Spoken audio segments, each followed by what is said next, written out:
to share about Mom. You come around here so you can talk to your son as well. And that was, Jillian asked me this morning, what was Grandma like when you were young? And I tried to think about it. I said, well, I don't think she knew what school I went to. She knew we went there and I was doing well. But the one thing that she did do, she was always kind of magical. And I remember, this was in Malaya and I was pretty young. Well, not that young, I was 8. But I still believed in everything except for Santa Claus.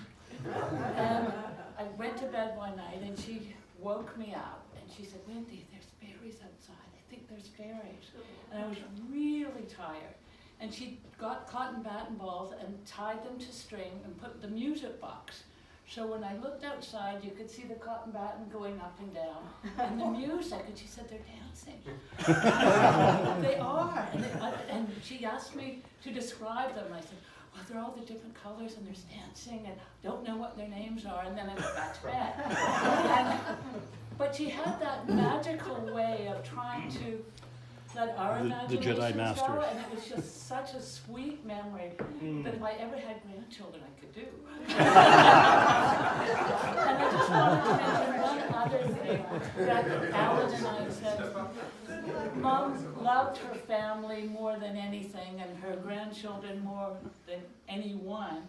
But there's another side of the family that were part of our family, and that's the Saul kids. Jennifer's here and Adrian, not Stephanie, I don't think. Stephanie's old. But they grew up with us and were always at the house. And they were like, as Alan said, Mom didn't have 4 kids, she had 8. And so we're just so thrilled that they're here and everyone else who's here and the grandchildren. This is a party, in the olden days, Mom would have a cigarette. We'd all be nervous. She had the sales house parties, which we never made it to. But she would be just so thrilled, and we're so lucky to have had her. On the topic of How's that for a broken-legged speech? I wrote a poem about her maybe like 5 years ago, and just what you were saying kind of brought it to mind, so I will read it. But one part's kind of incorrect because she didn't paint it, whatever. It doesn't matter. So it goes like this.